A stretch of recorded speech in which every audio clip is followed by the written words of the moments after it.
Čaute ľudia, dneska vás vítam už po dlhej dobe pri Robloxe.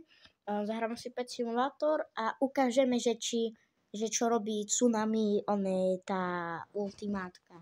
Tak môžeme to ísť zatiaľ skúsiť.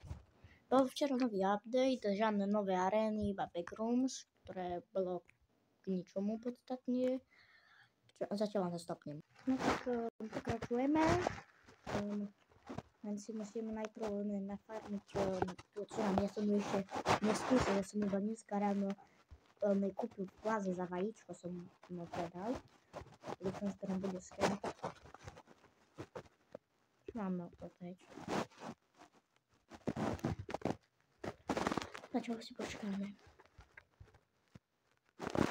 Spravím si tu také piňáty, že lebo to je dobré na tapka, rýchle tapka. No rýchlejšie to sa načítava ultimátka, keď robíš tak power. No, ide to rýchlejšie. Tak sa nespávnem aký blok. To mi dá trochu zabrať, to bude aj ultimátka už skoro. No, to bude ultimátka skoro hotová.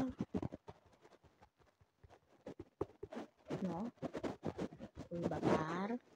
Iba tieto mini pidi. Ten posiaľ tu schováš. No, lepšie sa to robí tak power, keď kúkaš do toho, lebo sa ti rýchlejšie načíta ultima. Ešte, čo som spavnem. Aha, to je komentácie. Je. Ja vlastne ešte tie ľaké bloky tu sú.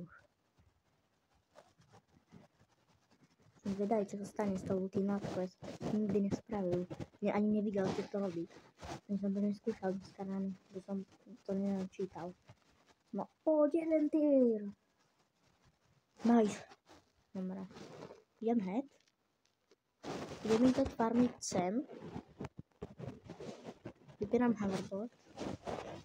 Dávam ultimu, čo sa stane. Ty, tak to je mega OP. Tak to je opätýta. No tak za toto som rád. Ale čakal som, že to budú väčšie vlny, že to bude po celom. Dal by som tomu tak 8 z 10. Čakal sa čo lepšie na budúce. Dajte 10 lajkov pre ďalšie video.